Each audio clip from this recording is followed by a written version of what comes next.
분들의 질문을 받는 순서로 진행하겠습니다.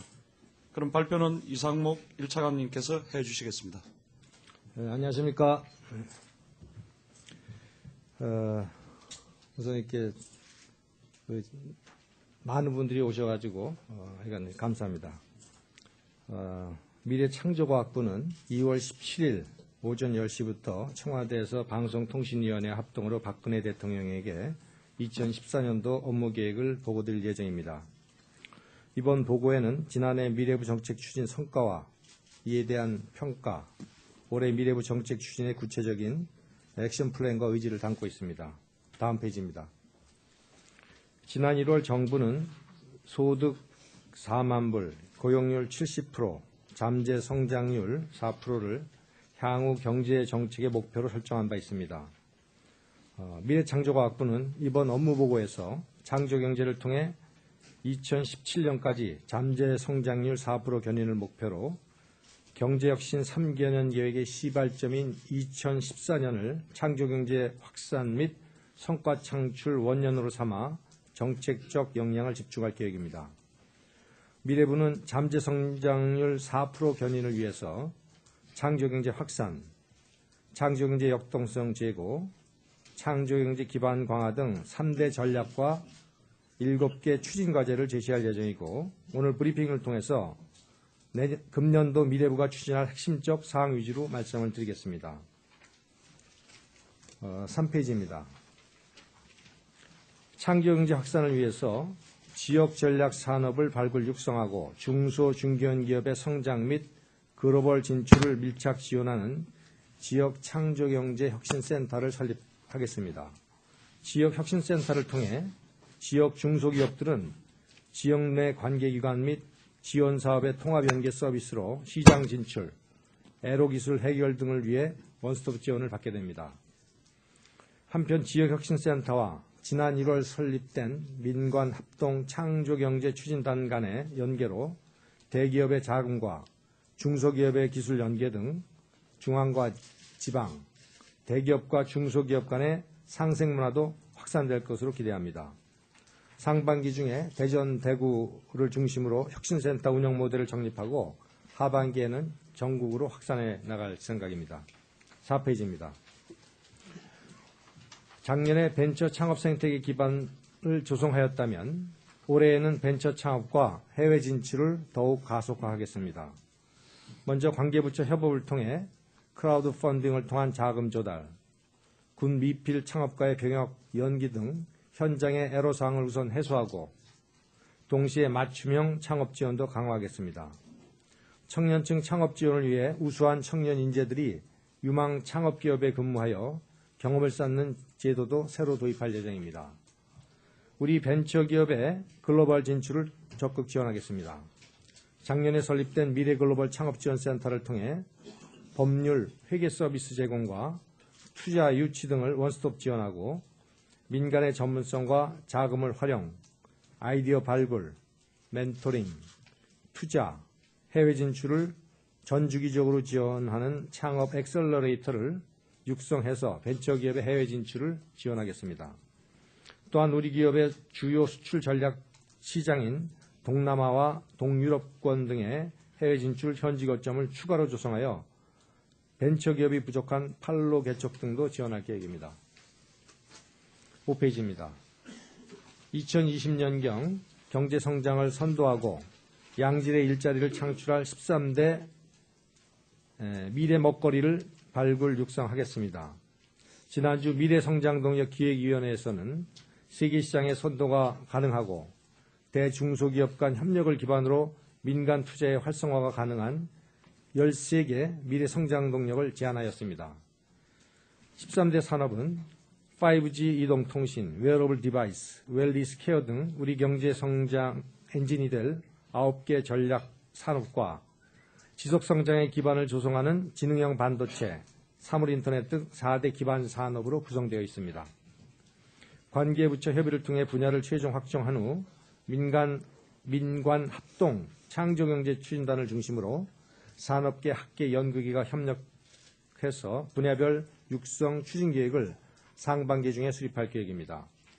과거의 성장동력 육성사업과는 달리 민간 중심으로 성장동력을 발굴하고 육성 방안을 마련함으로써 정부와 민간의 역할 분담을 통해 실질적인 민간 투자 확대를 유도하겠습니다. 6페이지입니다. 기존 산업의 과학기술 ICT를 융합하여 산업의 활력을 제고하는 비타민 프로젝트 예산 규모를 1,000억 규모로 대폭 확대하겠습니다. 미래부가 플랫폼 역할을 하면서 타부처 협업하에 추진되는 비타민 프로젝트는 올해 농축수산식품, 소상공인 창업, 문화관광, 주력 전통산업 등 7대 중점 분야를 중심으로 추진될 예정입니다. 특히 지난해 NFC 기반 택시 안심 귀가 서비스 등 소규모 시범 과제가 중심이 되어 추진된 것과는 달리 금년에는 국민 체감과 산업 파급 효과가 큰 과제 중심으로 사업을 추진해서 산업 현장에서 융합의 효과를 체감할 수 있도록 할 계획입니다. 과학기술과 ICT를 통해서 식중독균 신속 검출, 녹조, 적조 사전 예측, 미세먼지 저감 등 국민 안전 및 환경 문제를 해결하고 새로운 공공 서비스를 창출하는 사회 문제 해결형 사업도 추진하겠습니다. 7페이지입니다. 미래 사회를 앞당기는 과학기술과 ICT 분야의 신산업을 육성하겠습니다. 인터넷에 모든 것이 연결되는 초연결 사회, 사물 인터넷 산업을 본격 육성하겠습니다. 유망 신서비스를 발굴하고 해외 글로벌 기업과의 파트너십을 기반으로 국내 기업의 해외 시장 진출을 돕겠습니다. 법 제도 개선과 정보보호 로드맵 마련 등을 통해 산업 생태계 조성도 차질 없이 추진하겠습니다. IT 경제를 지나 바이오 경제 시대를 대비하여 바이오 헬스 산업을 육성하겠습니다. 생애 단계별 8대 건강 문제 해결을 위한 기술 개발을 추진하고 이를 제품화하도록 올해 1,730억 원을 투자할 계획입니다. 유아 대상의 행동장애 극복 진단 치료 기술, 청소년 비만 원인 규명 및 예방 진단 체계 구축, 청장년을 대상으로 한 모바일 복합 의료기기 개발을 통해 국민 행복과 산업 육성을 동시에 꾀하겠습니다. 8페이지입니다. 창의경제 혁신 주체 출연연과 공과대학을 혁신하겠습니다. 먼저 출연연이 중소 중견기업의 R&D 지원 전진기지가 되도록 하겠습니다. 기업 수요에 맞는 원천 기술을 개발 이전하는 역할을 하도록 R&D 지원센터를 5월에 설립할 계획입니다. 더불어 중소 중견기업에 대한 인력 지원 확대와 특허 무상 양도 등 기술 이전 활성화를 통해 출연연이 중소기업이 글로벌 전문 기업으로 도약하는 든든한 동반자가 되도록 하겠습니다. 이론교육 중심의 공과대학을 기업 현장 중심으로 혁신하겠습니다. 범부처 대학 재원을 지렛대로 공과대학을 이론 중심에서 실용 중심으로 변화하도록 유도하고 이러한 변화가 실효성을 거둘 수 있도록 교수 임용 및 평가 등에 있어 실질적인 산학협력의 성과를 반영하도록 할 계획입니다. 이러한 내용을 담은 공과대학 혁신 방안을 교육부, 산업부 등 관계부처와 함께 4월까지 마련토록 하겠습니다. 마지막으로 9페이지가 되겠습니다. 창조경제 혈액, 소프트웨어 산업을 우리 경제의 핵심 서비스 산업으로 육성하겠습니다. 건강한 성장 생태계 조성을 위해 먼저 소프트웨어 창업기획사, 소프트웨어 특화펀드를 통해 성장 단계별 맞춤형 지원을 강화하고 수출도 전략적으로 지원하겠습니다. 중소 소프트웨어 기업이 세계 굴지의 글로벌 소프트웨어 전문 기업으로 성장할 수 있도록 대형 기술 개발 프로젝트도 추진하겠습니다. 제도적 기반 마련도 중요합니다. 공정한 소프트웨어 시장 유도를 위해서 재하도급을 원칙적으로 금지하는 등 하도급 제도를 개선하겠습니다. 창의적 소프트웨어 인력 양성을 위해 대학 교과 과정과 초중등 소프트웨어 교육을 강화하고 중소기업에 장기 근무하는 소프트웨어 개발자의 재교육도 지원하겠습니다. 아울러 상시 규제 개선 체계로서 민간 합동 소프트웨어 TF를 운영하여 소프트웨어 관련 규제도 원스톱으로 해결해 나가겠습니다. 미래부는 오늘 말씀드린 핵심 과제를 포함하여 업무 보고를 통해 제시된 정책 과제를 차질 없이 추진하여 잠재 성장률 4%를 견인이라는 목표를 달성하도록 최선을 다하겠습니다. 참고로 업무보고 이후에 정책 수요자의 질의와 미래부 관계자의 응답이 있을 예정이며 이어서 창조경제를 결의한 미래성장동 육성 방안이라는 제목으로 종합토론도 이어질 계획입니다. 이상으로 금년도 업무 계획에 대해서 간략히 설명드렸습니다. 감사합니다. 네, 감사합니다. 지금부터 질문을 받겠습니다. 질문하실 분은 손을 들어주시기 바랍니다.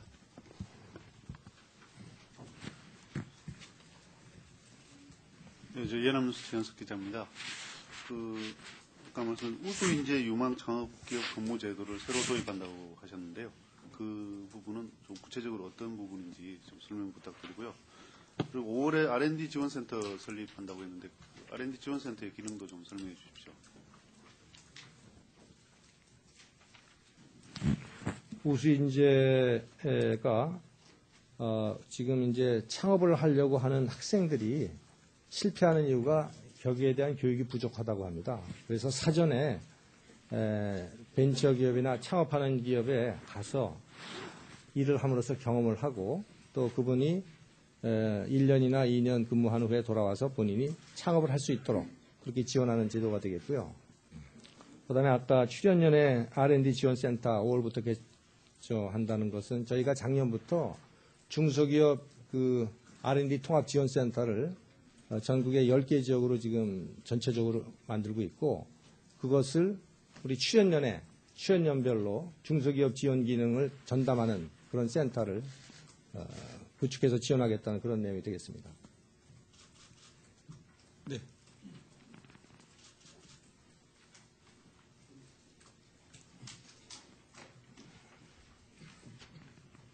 네.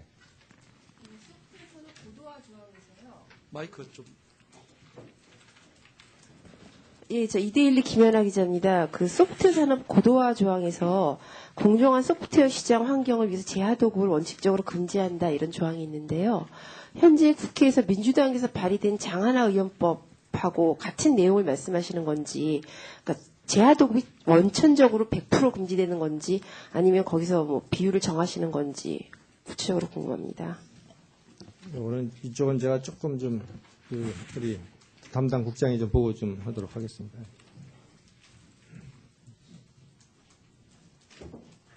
예, 미래부 소프트웨어 정책관입니다.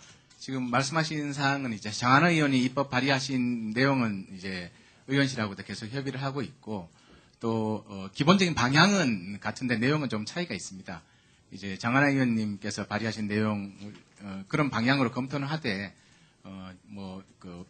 그 법안에서 구체적인 비율을 설정하거나 하기보다는 조금 융통성을 두는 식으로 그런 식으로 검토를 할 예정입니다. 융통성이라는 건 어떤 분이 융통성을 말씀하시는 거예요? 구체적으로 그 이제 좀 세부적으로 내용이 될 텐데 예를 들면 재하도급 완전히 원칙적으로 금지한다 그럴 때 뭐 예외를 좀 둘 수 있는 조항을 준다든지 하도급 할 수 있는 비율 자체를 법에서 명시하기보다는 대통령령에서 명시한다든지 하는 그런 내용들을 전반적으로 검토를 하고 있습니다.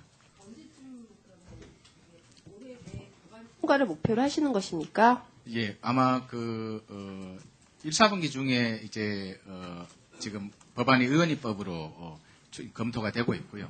아마 법안이 제출이 되면 금년 중에는 그 관련된 내용들이 입법 과정을 통해서 법안이 개정될 수 있을 것으로 생각을 하고 있습니다. 죄송합니다. 제가 구체적으로 하나만 더 여쭤보고 싶은데요. 그 장하나 의원님이 내신 법안에 대해서 미래부가 정부 의견을 제출하시겠다는 계획이십니까?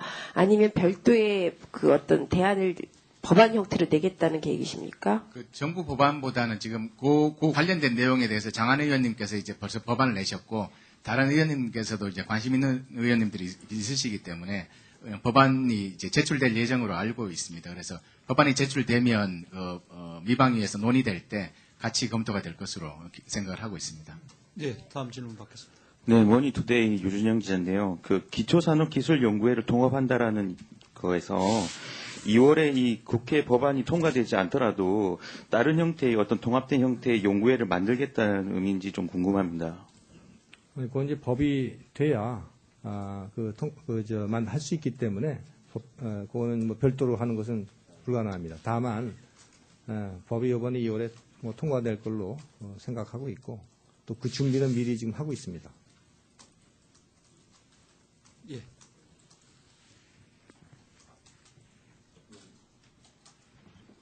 뉴스핌 서영준 기자입니다. 창조경제 타운 관련해서 작년에 이용자 수가 21만 명으로 나와 있고 이제 올해 80만 명까지 늘린다고 계획이 나와 있는데요. 창조경제 타운 같은 경우에 소위 창조경제를 알리기 위한 이제 대국민 홍보 그런 포털이라고 이런 개념으로 알고 있는데 어떤 식으로 해서 지금 현재보다 한 약 4배 정도로 볼 수 있는데 이제 유인책이라고 할까 이런 부분에 대해서 좀 설명을 해주시고요. 그리고 일자리 관련해가지고 2017년까지 약 40만 8천 개 정도 일자리 창출 목표로 제시를 한 적이 있는데 이제 작년 업무 보고에서 지난해와 올해 뭐 각각 어느 정도 일자리 효과를 봤는지 그리고 올해는 어느 정도까지 생각을 하고 있는지 설명해 주시기 바랍니다. 지금 창조경제 타운은 일단 많은 아이디어를 가진 사람들의 관심이 지금 늘어나고 있습니다. 그런데 이제 그거 이외에 저희가 추가로 지금 기능을 보강하려고 하는 것들이 대학이나 또는 출연연이 갖고 있는 기술들 이런 것들을 정리를 해서 거기다 좀 올리려고 합니다. 올리면은 그냥 기술만 올리는 게 아니라 그 기술에 구체적으로 어디에 활용되는지 또 활용 용도까지도 좀 자세하게 해서 올리면은 기업이 이제 중소기업이나 대기업이나 이런 관련 기업에서도 관심을 갖고 들어올 수가 있을 거고 또 그 이외에 거기서 나온 아이디어들이 저희가 현재는 이제 일반 현재 하고 있는 정부의 지원 사업으로 연결되는 작업들을 하고 있거든요. 그리고 자금 또 벤처 투자로 연결을 한다든지. 근데 그런 거 이외에도 크라우드 펀딩이라든가 민간에서 하고 있는 투자 자금 지원하는 그런 엔젤 펀드라든가 이런 데하고도 연결하는 작업을 좀 하고 있어서 그런 걸 통해서 또 민간의 참여를 좀 더 확대해 나갈 생각입니다. 그리고 아까 고용률 말씀을 하셨는데 저희가 작년에 40만 8천 개 목표를 2013년도부터 17년까지 목표를 제시를 했습니다. 그리고 그동안 소프트웨어 혁신 전략이라든지 또 콘텐츠 산업이라든지 비타민 프로젝트라든지 또는 글로벌 창업 계획이라든지 이런 일자리 창출과 관련된 계획들을 저희가 작년에 차질 없이 지원을 했고요. 근데 이제 일자리가 정부 정책으로 직접 고용되는 것도 있지만은 정부 투자를 통해서 간접적으로 민간에서 창출되는 일자리가 있기 때문에 근데 이 통계를 내는 것이 어차피 좀 시간이 지나야 됩니다. 2013년도 통계들이 보통 보면 2014년도에 나오기 때문에 14년도 중반쯤 나오기 때문에 구체적인 수치 같은 거는 중반 이후에 한번 계산을 해보도록 하겠습니다. 예, 다음 질문 좀 받겠습니다. 네. 제모니투데이 유진영인데요. 무한 상상실에 관련된 내용은 빠져 있는 것 같은데 작년에 전국에 한 200곳을 설치하겠다고 했던 것이 올해 50개로 축소된 걸로 알고 있는데 이 무한 상상실 관련된 것은 어떻게 이 사업은 어떤 또 다른 재고가 좀 들어간 상황인지 궁금합니다. 그런 우리 네. 미래인재정책국장님. 예, 미래인재정책국장입니다. 무한상상실 설치 개수에 대해서 질문을 주셨습니다. 저희들이 작년부터 일관적으로 말씀드렸던 사항은 무한상상실은 2017년까지 200개, 225개 전국 시군구에 설치한다는 것이었습니다. 지금 말씀하신 부분은 그래서 2017년까지 225개를 설치하신다는 걸 그렇게 이해하신 걸로 생각을 합니다. 그리고 원래 그렇게 해서 작년에 7개가 설치되었고 원래 신규로 40개를 추가로 설치한다는 내용입니다. 그렇게 해서 2017년까지는 작년부터 쭉 말씀드렸던 것처럼 225개 전국 시군구에 다 설치될 수 있을 것으로 생각을 하고 있습니다. 네, 이상입니다.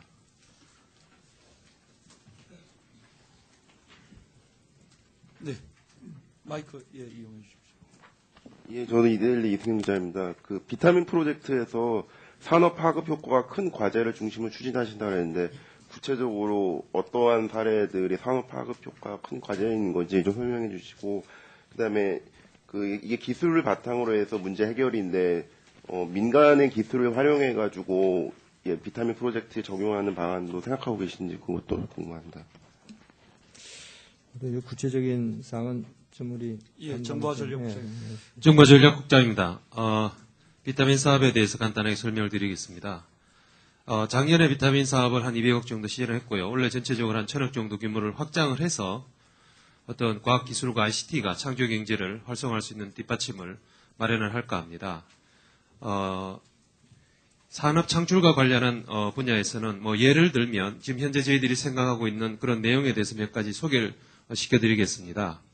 전통적인 어떤 주력 제조업 분야에 무인 자동차에 들어가는 부품이라든지 웨어러블 기기, 에너지 절감 시스템에 들어가는 어떤 소재가 아니라 부품들, 뭐 패션 산업과 같은 뭐 그런 어떤 산업과 연계될 수 있는 그런 분야에 비타민 사업을 진행을 해서 산업 창출 또는 신기술 어떤 창출과 신산업 창출에 연계되도록 그렇게 할 생각이고요. 그 다음에 어떤 대국민 서비스 증진을 위한 그런 분야, 뭐 교육 분야라든지, 그 다음에 재난안전 분야라든지, 보건의료 분야라든지, 뭐 이런 분야에서 기왕에 있는 어떤 기술들 또는 어떤 민간의 또는 기관이나 어떤 대학의 이런 분야의 기술이나 또는 어떤 시범 사업들, 뭐 이런 부분들을 비타민 사업으로 좀 편입을 해서 그쪽 분야도 활용할 수 있도록 그렇게 방향을 잡고 있습니다. 기본적으로는 저희들이 탑다운 방식으로 기획하는 부분도 있고 또 공모 방식으로 관계부처와 협조를 해서 그 부처의 어떤 대통령 업무 계획이라든지 공약 사항이라든지 프라이버리티가 높은 그런 사업들하고 서로 연계를 시켜서 이 사업을 진행할 그런 계획입니다. 감사합니다. 네, 질문해 주시죠. 마이크를 눌러주시죠. 앞부분. 네, 한겨레 권호선 기자인데요. 그 말씀하신 그런 사업들 보면은 그냥 단순히 생각했을 때 이제 그냥 뭐 산업적으로 육성할 뿐만 아니라 뭐 가령 그 의료나 이런 거는 뭐 안전과도 좀 연관될 수 있을 것 같고, 그다음에 뭐 여기 뭐 사물 인터넷 이런 부분도 사실 보안이나 이런 문제가 굉장히 중요한 게 화두로 대두될 수 있을 것 같은데, 이렇게 추진하기 전에 좀 그런 분야에 대한 고려나 아니면 그게 또 다른 부처와도 연관되고 이럴 것 같은데 그런 분야에 대한 뭐 그 고려나 이런 부분이 있나요? 지금 이번에 뭐 카드 정보 유출 사고 때문에 많은 보안 문제에 대한 우려가 있으면 저희들이 잘 알고 있고 관련 대책을 진행을 하고 있습니다. 당연히 비타민 사업을 진행하는 과정에서 어떤 개인정보 유출에 대해서 좀 더 유념해서 사업을 진행했으면 하고 있고요. 어제 청문회에서도 얘기가 나왔듯이 어떤 ISMS라든지 기업들의 어떤 보안 등급 제도 뭐 이런 걸 통해서 좀 더 기업들이 이쪽 분야에 많은 투자를 하도록 유도를 해서 결국은 어떤 국민들의 소중한 정보가 유출되지 않도록 해나가자 하는 그런 방향으로 사업을 진행을 할 것이고, 이 비타민 사업 추진 지침에도 뭐 그런 내용 부분들은 좀 더 보강을 해서 보안 사고나 보안에 대한 우려가 생기지 않도록 미연에 예방하도록 그렇게 할 생각입니다. 이상입니다. 네. 눌러서.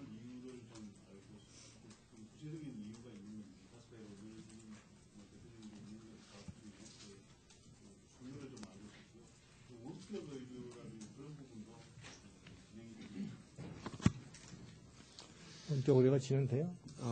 원격 의료 부분부터 말씀을 드리면 사업 대상에 크게 고려하고 있는 부분에는 포함은 되어 있는 건 사실입니다만은 뭐 여러분도 아시겠지만 작년에 복지부에서 발의한 의료법 개정안에 대해서 현재 의료계와 정부 간의 대화가 진행이 되고 있습니다. 그렇기 때문에 복지부와 의료계의 어떤 그 협의 상황을 진행을 보면서 전체적으로 비타민 사업으로 진행할지 판단을 해야 될 것 같습니다.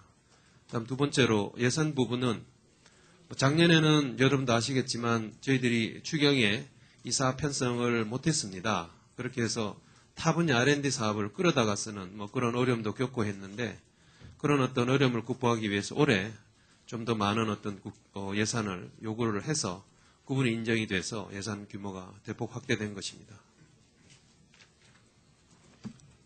네. 또 네. 미래 성장 동력 발굴 육성 분야에서 보면 민간 합동 창조경제 추진단하고 추진하는 프로젝트가 있는데요. 그 이 내용에 보면 그 정부가 예산을 지원하게 돼 있습니다. 신규 과제 중심으로 예산이 어느 정도 되는지가 궁금하고 그 민간합동 추진단은 사실 그 현재로서는 대기업들이 많이 들어가 있는 걸로 아는데 그 대중소기업 간 협력을 기반으로 추진함에 있어서 혹시 그 R&D 예산의 배분이나 이런 거 할 때 그 중소기업 비율이라든지 이런 부분들에서 어떻게 생각하시는지가 궁금합니다.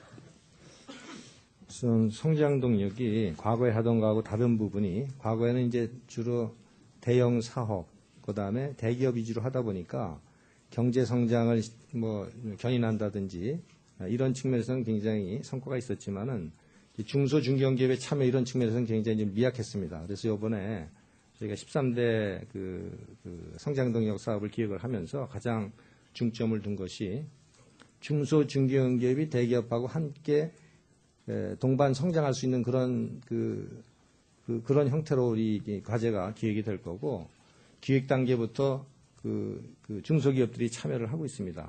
그리고 민관 창조경제 추진단에서 앞으로 이 과제를 기획하는 과정에서 아마 세부적인 것들까지 아까 말씀드린 대로 중소기업의 참여를 높일 수 있도록 하겠습니다. 그리고 예산 관련해서는 저희가 마침 이제 우리 경제혁신 3개년 계획에서 이제 앞으로 그 내용이 포함이 되겠지만은 대기업보다는 중소기업 쪽으로 예산이 많이 가도록 할 텐데 저희가 목표가 2017년까지 정부 R&D 중에서 중소기업으로 가는 그 비율을 13%, 18%까지 늘리게 돼 있거든요. 이게 몇 프로에서 몇 프로 늘리죠? 13%에서 18%까지 늘립니다. 그게 굉장히 상당히 많이 대폭 늘릴 생각이고 당연히 대기업 쪽은 줄어들겠죠. 그리고 이제 성장동력 사업 기획을 단계이기 때문에 그러면 구체적으로 전체 예산 규모가 어떻게 될 것인지 하는 거는 앞으로 저희가 예산 당국하고 협의해 나가면서 좀 정하도록 하겠습니다. 더 질의가 없으신가요? 예. 그 내용에 보면 공과대학 혁신 방안을 마련하시겠다고 돼 있는데요. 여기 보면은 그 지금 문제점을 현재 너무 이론 중심이었던 거를 잘못된 부분을 평가를 하신 것 같습니다. 근데 이렇게 좀 보는 이유 같은 것이 좀 구체적으로 궁금하거든요. 교수 평가 제도에도 이 부분을 넣는다 그러셨는데 어떻게 진행될지 좀 설명 부탁드립니다. 지금 이게 한 몇 년 전부터 그 기업에서 얘기하는 게 학생들이 대학에서 배출이 되면은 바로 그 현장에서 쓸 수가 없다. 직무교육을 별도로 해야 된다 하는 그런 불만들이 굉장히 많았습니다. 물론 당연히 기업에 들어오면은 기본적으로 자기 기업에 맞는 교육을 재교육을 해야 되겠지만은 너무나 학생들이 이제 실습이라든가 이론 교육, 실습은 안 하고 이제 이론 교육을 너무 하는 거 아니냐. 이제 그런 측면이 있었고 또 하나는 대학이 자연대라든가 공과대학이 서로 이제 다른데 자연대학 같은 경우에는 이론 중심의 당연히 논문 위주의 그런 그 연구를 할 수밖에 없을 거고 하지만은 공대 같은 경우에는 산업 쪽 활용하는 그런 산업체하고의 협력이라든가 산학협력이라든가 또는 연구한 결과가 논문에 끝일 게 아니고 실용화로 연결되는 그런 연구를 해야 되는데 그런 것들이 너무 부족했다. 그게 이제 출발점이고요. 그래서 앞으로는 산업부하고 교육부하고 공동으로 저희 미래부하고 합쳐서 공동으로 공대에 지원되는 재정사업이라든가 또 공대의 평가 기준이라든가 또 교수 채용 기준이라든가 이런 것들을 적어도 공대의 경우에는 이론보다는 산학협력 중심 또 교육을 하더라도 실험 실습 뭐 이런 형태로 좀 개선을 하겠다 이렇게 좀 봐주시면 될 것 같습니다. 예. 마이크를 좀 활용해 주시면 그렇게 하시죠. 네, 저 한국경제TV 유은길 기자인데요.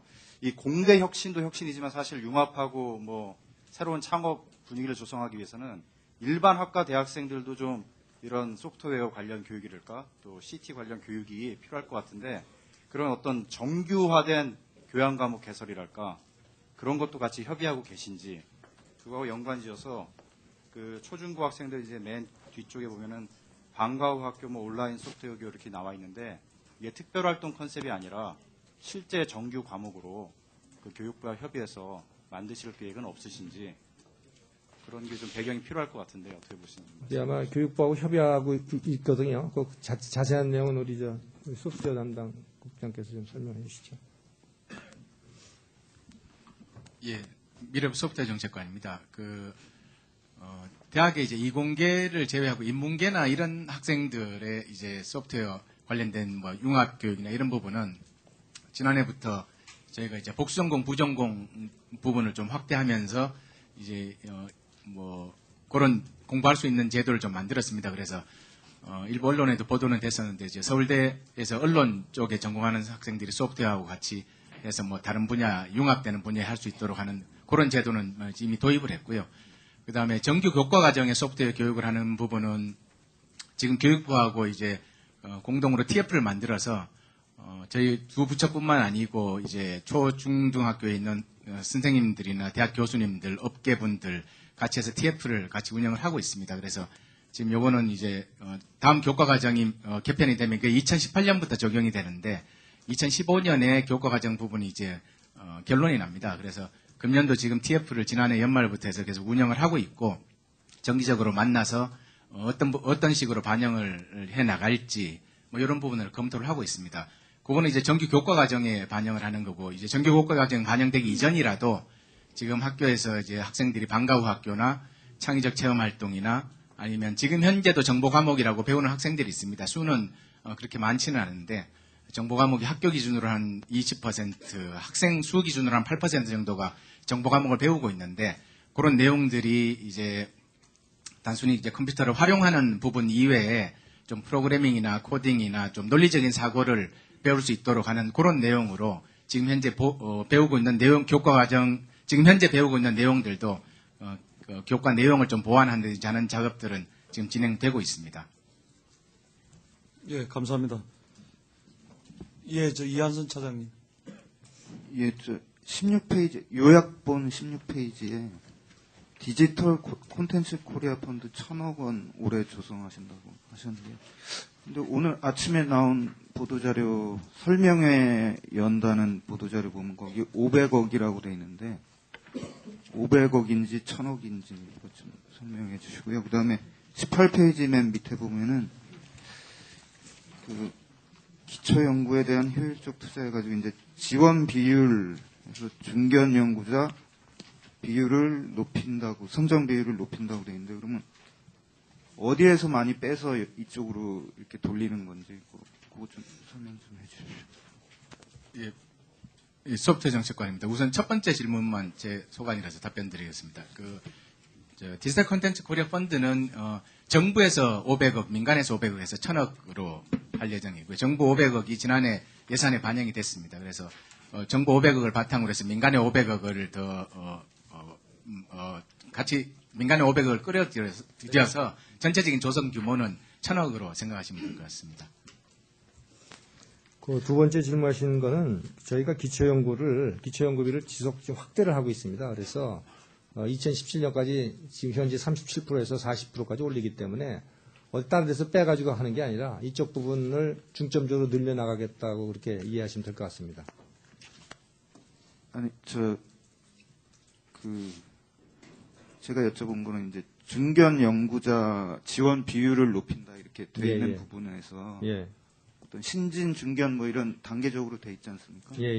거기서 중견 연구자 선정 비율을 이렇게 높이면은 어느 쪽에서 이렇게 줄어드는 건지, 신진 쪽에서 줄어드는 건지. 아니, 그게 그러니까 이제 지금 뭐가 문제냐면은 이제 신진 연구가 됐건 그래서 일반 연구가 있어요. 신진 연구가 있고 그다음에 이제 중견 연구가 있고 그다음에 리더 연구가 있습니다. 그 단계가 이제 1단계, 2단계 이제 고급 단계 이렇게 나눠지는데 지금 일반 연구하고 그다음에 리더 연구는 경쟁률이 그렇게 심각하게 그래도 적정하다고 생각을 하고 있습니다. 다만 이 중견 연구자 같은 경우에는 이게 2013년도에는 18%인데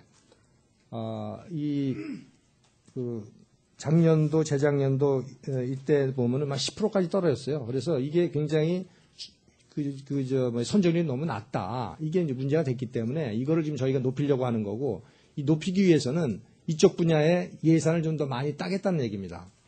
따서 선정률을 좀 높여나가겠다 이런 얘기거든요. 보충 설명. 미래부 연구개발정책관입니다. 보충 설명드리면은 지금 현재는 이제 일반 연구자가 약 저희 사업에 참여하는 일반 연구자 중에 신진 연구자 그룹이 지금 대략 한 8,000명 규모고요. 중견 연구자가 지금 한 2,000명 규모입니다. 그것이 이제 18.7%인데 이 2,000명 규모를 저희가 이제 3,000명 규모로 올리면은 그 이제 한 25%가 되는 겁니다. 그래서 어디서 빼오는 것이 아니고 신진 연구자들이 저희가 이제 지원하는 사업을 통해서 역량이 많이 강화되면은 중견 연구자 사업으로 참여하고 이 사람들이 이제 중견급의 연구자가 되는 그런 지금 단계별로 지원하는 그런 시스템이 되겠습니다. 네, 감사합니다. 질문 좀, 여기 동아일보 임우성 기자인데요. 9페이지 좀 설명해 주셨으면 좋겠는데, 3가지가 좀 궁금한데요. 여기 보면은 지금 창업기획사 1개뿐인 거를 4개로 늘리겠다, 이렇게 돼 있는데, 이 4개를 어떤 식으로 늘릴 거고, 이 창업기획사의 수준을 좀 어느 정도 담보할 수 있을지 궁금하고, 그리고 소프트웨어 4개 3위 이내 기업을 키우겠다 이렇게 돼 있는데 뒤에 읽어보니까 뭐 마이더스나 이런 건설 설계 이쪽을 생각하시는 것 같은데 이것과 관련한 대형 기술개발 프로젝트가 어떤 것들을 생각하고 계신 건지 좀 설명해 주셨으면 좋겠고 마지막으로 소프트웨어 바우처도 좀 더 구체적으로 어떻게 언제부터 뭐 얼마나 규모로 운영하실지 설명해 주셨으면 좋겠습니다. 네, 소프트웨어 정책관입니다. 우선 첫 번째 질의하신 창업기획사 부분은 지난해 2013년도에 미래부에서 창업기획사를 한 군데 선정을 했습니다. 해서 선정된 창업기획사에서 소프트웨어 기업들이 쉽게 창업부터 해서 뭐 여러 가지 법률적인 마케팅 이런 자문을 받을 수 있도록 그런 이제 소프트웨어 기업들을 좀 키워나갈 수 있도록 하는 작업이 진행 중에 있고요. 창업 기획사로 선정된 데서 지금 한 6개 정도의 조금 초기 창업 기업, 스타트업 기업들의 소프트웨어 기업들을 지원 작업을 지금 진행 중에 있습니다. 이런 식으로 이제 창업 기획사들이 조금 더 전주기적으로 소프트웨어 기업을 창업을 지원할 수 있을 것 같아서 그런 차원에서 금년도에는 그 창업 기획사를 더 이제 발굴을 하겠다 하는 내용이 되겠고요. 둘째로 이제 글로벌 GCS 프로젝트는 좀 R&D를 좀 충실하게 지원을 해서 세계적인 소프트웨어 기업들을 키워보겠다 하는 건데, 이 분야는 저희가 공모를 해서 결정을 합니다.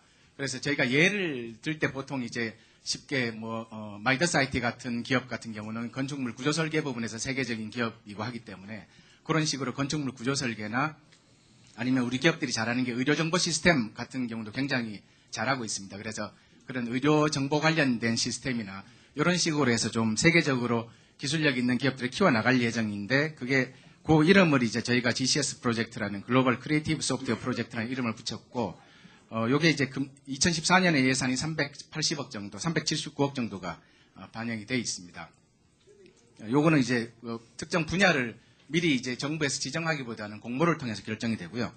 마지막으로 세 번째로 질의하신 그 소프트웨어 바우처 제도는 금년부터 새로 시작이 되는데 요거는 배경이 이제 소프트웨어 기업들 중에서 대기업들은 자체적인 소프트웨어 인력을 교육을 시킬 수 있는데 중소기업들은 교육을 시킬 재정적인 여력도 좀 부족하고 또 교육을 시킬 만한 그런 인력 구성도 조금 미흡합니다. 그런데 실질적으로 소프트웨어 개발자 같은 경우는 재교육이 굉장히 중요하기 때문에 올해는 저희가 노동부하고 고용부하고 협력을 해서 중소기업에 재직하고 있는 소프트웨어 개발자들이 자기가 원하는 시기에 원하는 교육을 받으면 그 비용을 지원하는 것으로 해서 예산이 28억 정도 반영이 되어 있습니다.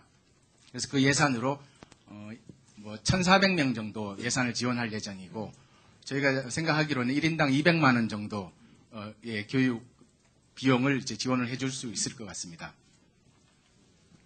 네, 이어서 양혜연 기자 질의를 하시고 마무리해서 한두 분 정도 더 하시는 걸로 진행하겠습니다. 네, ICT 관련해가지고 지원을 많이 하겠다. 특히 BT랑 IT도 해서 지원을 많이 하겠다고 하면 분명히 개인정보에 대한 문제가 많이 생길 수 있을 것 같은데 정보보호는 16페이지 한 줄밖에 없어요. 세계인류 10대 정보보호 제품 기술 개발. 이게 정확히 어떤 내용인지 하고요. 그리고 이 외에는 올해 업무 계획 중에 정보보호나 이런 관련돼서는 특별히 계획하고 계신 게 없는지 궁금합니다. 정보보호 구체적인 설명 좀 해주시죠. 정보전략국장입니다. 일단 뭐 전체적으로 업무계획 내용상에 일부 여기서는 뭐 서머리를 하다가 보니까 그 내용이 좀 작은 부분이 아닌가 싶습니다. 저희들이 미래부에서는 국민들의 어떤 안전한 사이버 생활을 위해서 다양한 어떤 정보보호 정책을 현재 추진하고 있고 또 올해도 좀 더 중점적으로 추진할 그런 계획입니다. 10대 제품은 정보보호 분야에 어떤 핵심적으로 중요한 어떤 기능을 수행하는 기술 10개를 선정을 해서 우리 국내의 어떤 정보보호 산업 활성화 또는 이걸 기반으로 하는 어떤 글로벌 경쟁력을 강화하는 뭐 그런 어떤 내용이 되겠습니다.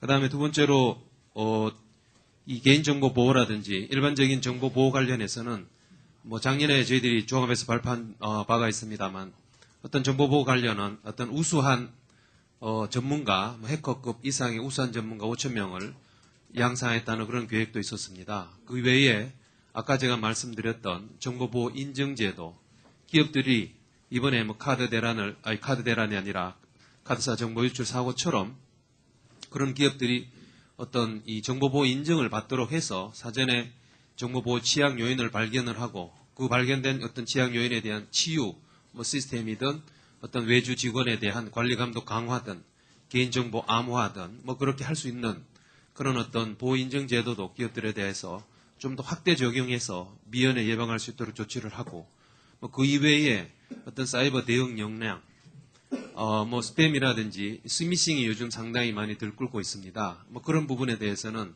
어떤 전문 기관에서 미리 모니터링을 해서 스미싱 정보를 뭐 현재도 차단을 하고 있습니다. 근데 이제 수법이 워낙 다양해지고 어떤 이 시기라든지 방법이 교묘해지고 있기 때문에 그런 어떤 부분에 대한 모니터링과 기술 개발 그런 부분도 계속 강화해 나갈 것입니다.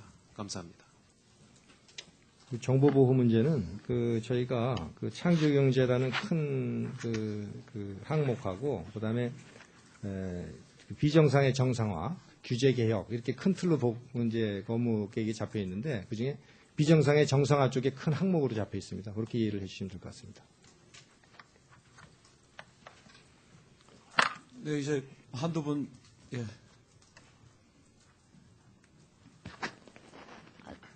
저 머니투데이 배규민 기자인데요.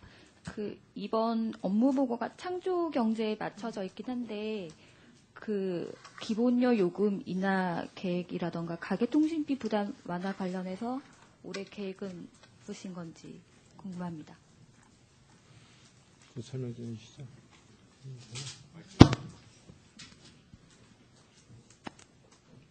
예, 통신정책국장이 국회에 가 있는 관계로 통신이용제도 과장이 대신 말씀드리겠습니다.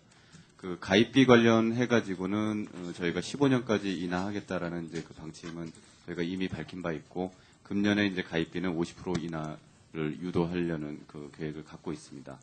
그리고 그 밖에 이제 LTE 선택형 요금제나 소비자 중심의 요금제를 더 이제 강화해 나갈 계획이고요. 그리고 이 IoT에 관한 요금제, 그러니까 신산업의 수요에 부응하는 그런 요금제들도 다양한 요금제도 출시를 할 수 있도록 유도해 나갈 계획입니다.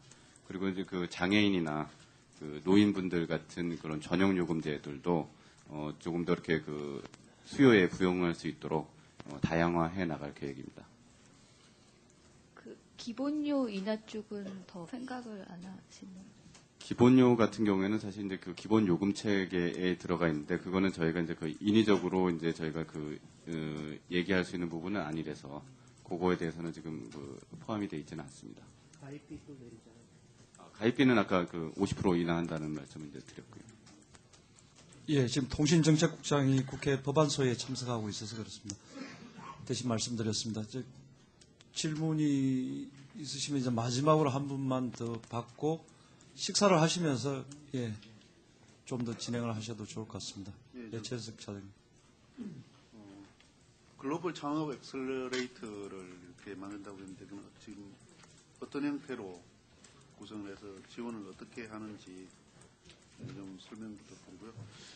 인터넷 게임 중독에 대한 소프트웨어 개발을 이렇게 진단할 수 있는 걸 한다고 했는데 그러면 좀 그런 쪽에 이제 중독 이런 쪽으로 좀 정책이 맞춰지는지 그 추가적으로 그 중독 방지나 이런 쪽에 대책이나 정책이 시행되는 게 있는지 말씀 부탁드리고요. 그리고 모바일 관련해서 어떤 지원책 같은 게 있는지 좀 말씀 부탁드립니다.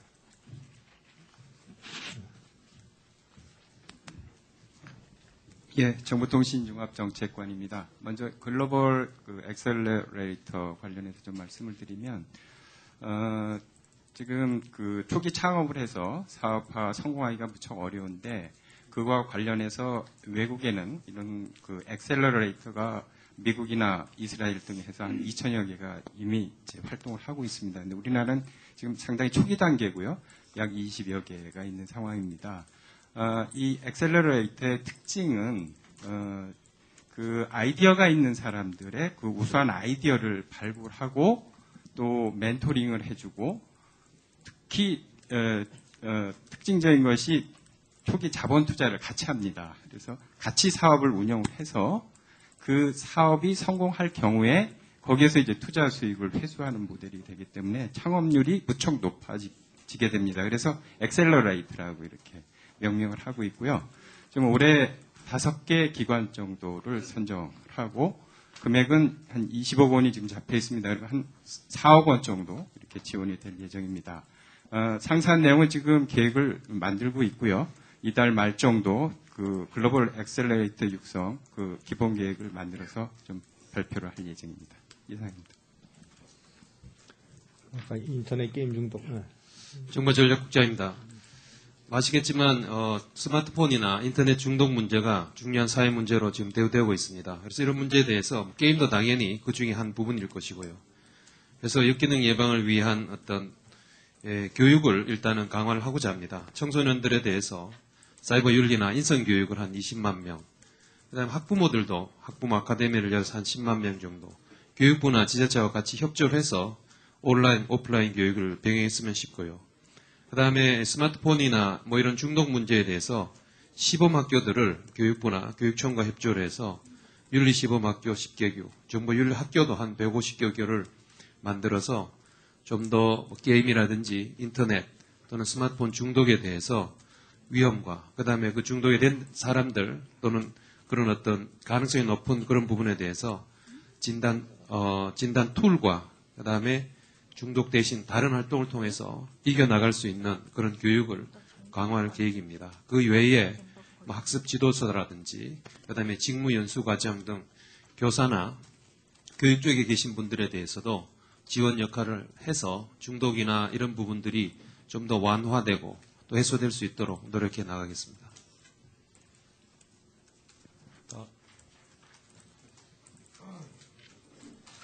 예, 그러면은 일단 오늘 브리핑을 마무리 짓도록 하겠습니다. 참고로 이번 발표 내용의 보도 시점 업무보고가 시작되는 2월 17일 10시 이후임을 다시 한번 알려드립니다. 감사합니다. 이 브리핑이 끝난 이후에 식사 장소로 이동을 하시면 되겠습니다. 자, 수고하셨습니다. 감사합니다. 예.